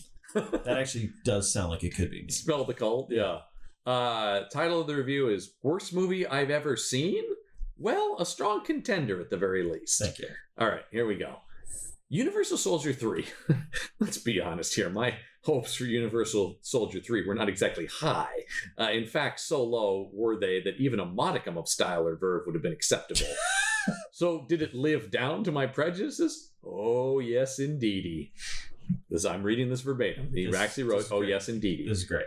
In a move so audacious, they can only be commended. The casting personnel for this movie managed to locate and hire the only man alive with less acting talent and on-screen charisma than Dolph Lundgren. Oh, thank you. I was like, don't Talk to her. In fact, when comparing the lead role here with Lundgren, it is not hard to bring to mind a battle of acting prowess between Meryl Streep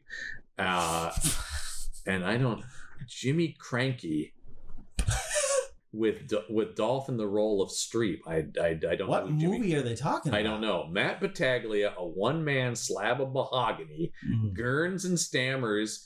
Do they mean grin? Well, he doesn't grin. I don't know what gurns. No, gurns. He gurns. Yeah. This man gurns and stammers his way through a movie so lacking in style. At one point, I actually broke down and wept.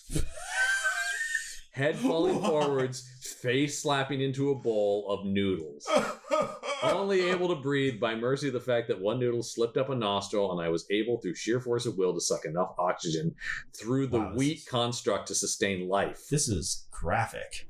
When my energy returned mercifully, the movie had ended. The on-screen message taunting me, "View again? No, my friend, not ever again." Wow. Thrilling. Okay, here's the thing for highs, for the high. Uh-huh. The highest rating I could find was a 6 out of 10. I literally could not find a review between 7 and 10. And I thought everything was on the internet. I did too.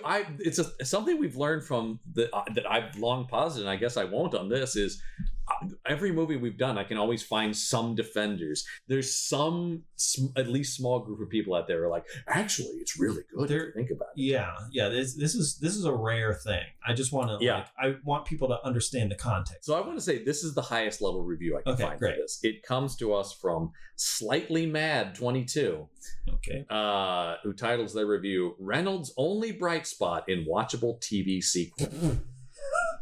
This second sequel to Universal Soldier starring Jean-Claude Van Damme and Dolph Lundgren is a made-for-TV movie starring Matt Battaglia and Burt Reynolds, and then parentheses, using an Irish accent? Oh, so it wasn't just us. Okay. No, yeah. That was made side by side with his prequel, Universal Soldier 2 Brothers in Arms, with the aim of leading to a TV show that never happened.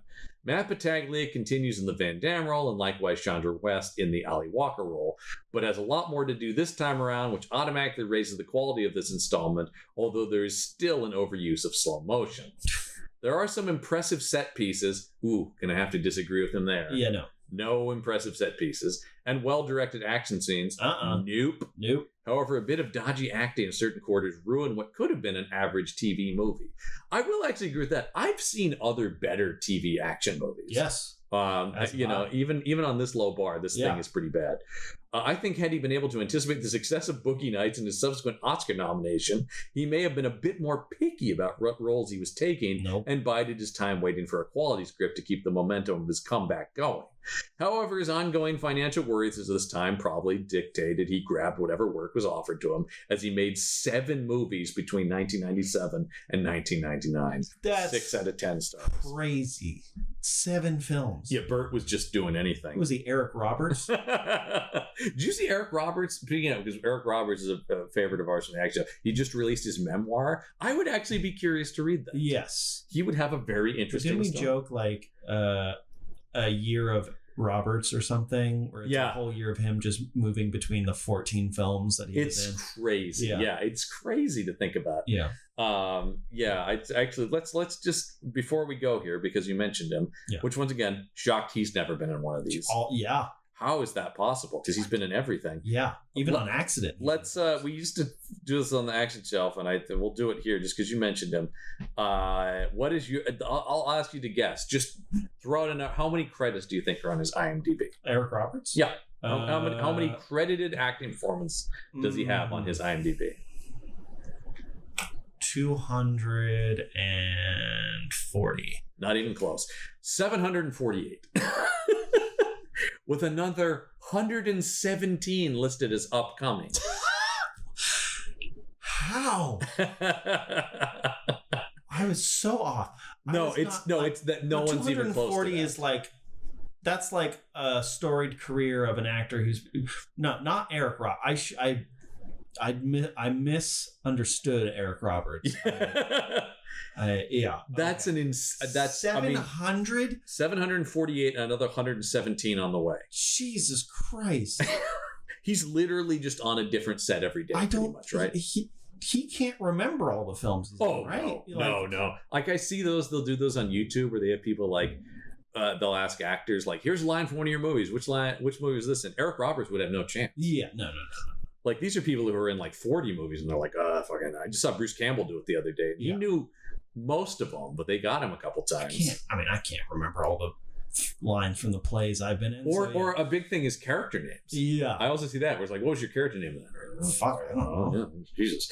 All right. Well, we're finally through the TV movie section. Thank God. Jesus And Christ. I think appropriately titled, next week on the show, we'll be talking about Universal Soldier, The Return. Thank God. That's right. It is Jean-Claude Van Damme returning to the role of Luke Devereaux. Yes. This time backed up by Michael Jai White. Hell yes. And Bill Goldberg from the WWE.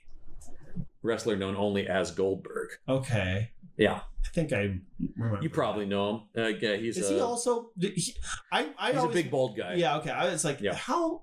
I think I mixed him and Steve Austin. Similar looks. In fact, I had to look earlier when we were talking about Stone Cold Steve Austin. I'm like, was he in this or was it? No, it's Goldberg. Yeah, it's Goldberg. Let's see, and I will, as always, leave us with the tagline for that, if I can find it. Here you go. Prepare to become obsolete. They're talking to the prequels of this film. I guess so. Looks like this one, just based on the poster, does not have. Here's the poster, by the way. I think they've got cool tactical glasses instead of weird eyepieces. Finally, that makes more sense.